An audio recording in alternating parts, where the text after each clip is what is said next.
Chapitre 1, réduction des matrices carrées. On va voir premièrement valeur et vecteur propre. Définition.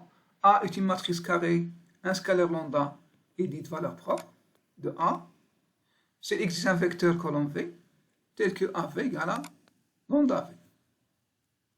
V est appelé vecteur propre de A associé à lambda. L'ensemble de ces valeurs propres est nommé spectre.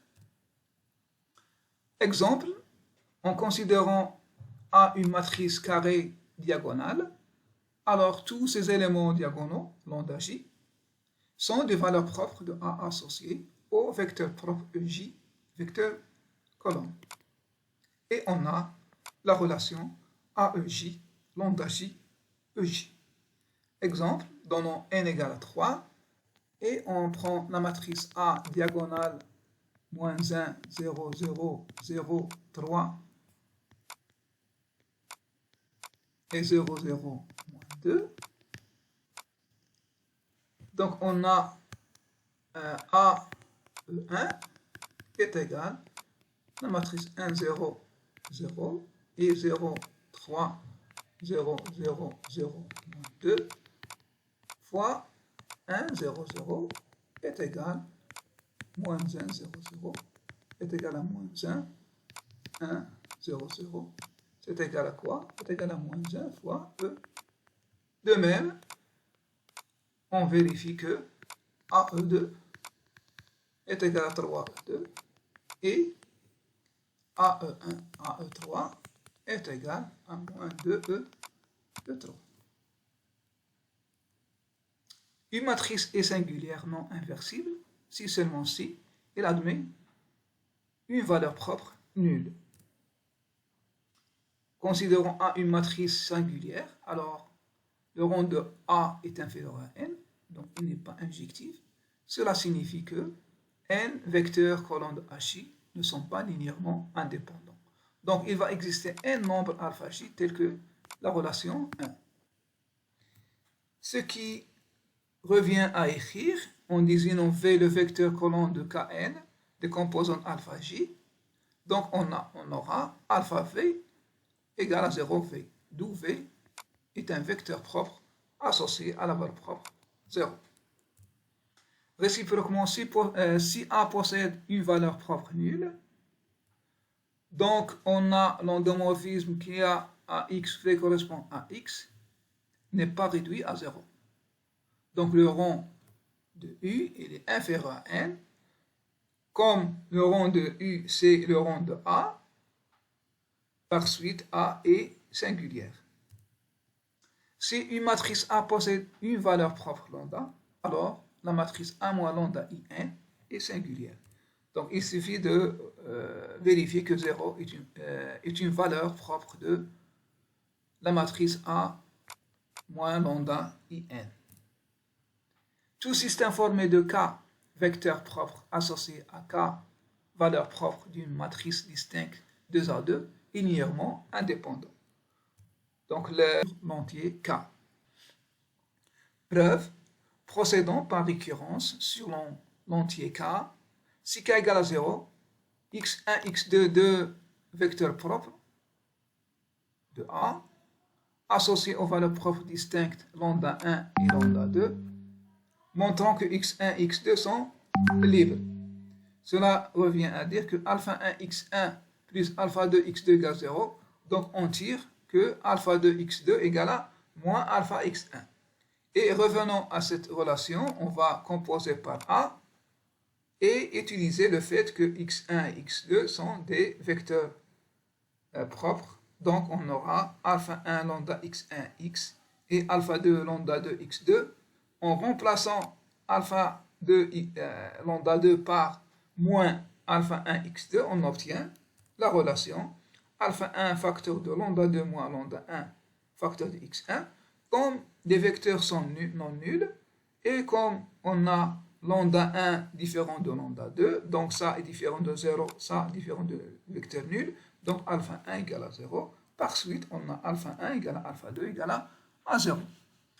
Donc supposons que la propriété est vraie pour K inférieur à n et montrons qu'elle est également vrai pour k plus 1. Donc, on va montrer que x1 jusqu'à x1 plus 1 libres sont des vecteurs propres d'une matrice A associés respectivement au k plus 1 vecteur valeur propre distincte lambda 1 jusqu'à lambda k plus 1 et montrons qu'il est libre, c'est-à-dire en considérant le alpha 1 qu'alpha plus 1 qui vérifie cette relation 1. On va composer la relation 1 par A et en utilisant le fait que les xi sont des vecteurs propres, on obtient la relation 2. Donc, en multipliant la relation 1 par le scalaire lambda k plus 1 et faisant la différence avec la relation 2, on obtient cette relation-là. Donc, puisque les lambda k sont différents 2 à 2, et le fait que x1, xk, par hypothèse, ils sont libres, donc les alpha i égale 0 de i égale à 1 jusqu'à k. Par suite, on va remplacer ici par les alpha i par 0. Donc, on aura alpha k plus 1, xk plus 1 égale 0. Et puisque xkk plus 1 est différent de 0, donc xk plus 1 est égal à 0.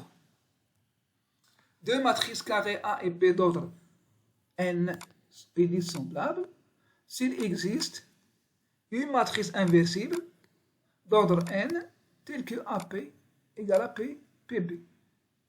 D'où on peut écrire A en fonction de B égale à P fois B fois P moins 1. Et cette relation-là, c'est une relation, on montre que c'est une relation d'équivalence dans l'ensemble des matrices carrées d'ordre n. Soit K, soit U, un endomorphisme de E, et B et B', deux bases de E, la matrice M de U et M' de U, dont les bases B, B' sont semblables. Donc, en considérant B, B' de base, et la matrice M', c'est M'Ij, de même que la matrice M, c'est M'Ij. Et un vecteur Fj s'écrit dans la base B sous la forme Fj est égal à sigma de Aij Ei. On va considérer le A comme étant matrice de passage de B, B'. Donc, on va calculer U de Fj de deux façons différentes. Donc, voilà F de J et voilà F de Ij. Donc, on constate qu'il y a égalité. Par suite, on a Am' égale à M, Ma. Deux matrices semblables ont même valeur propre.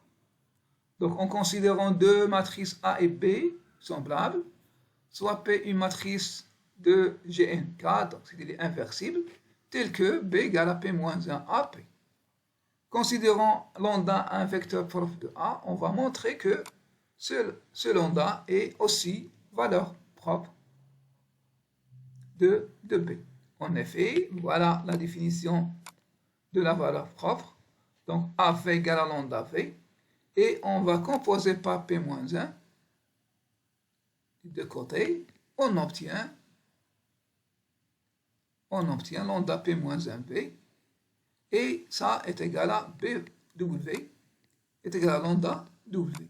Donc, lambda est une valeur propre de B. Et voilà.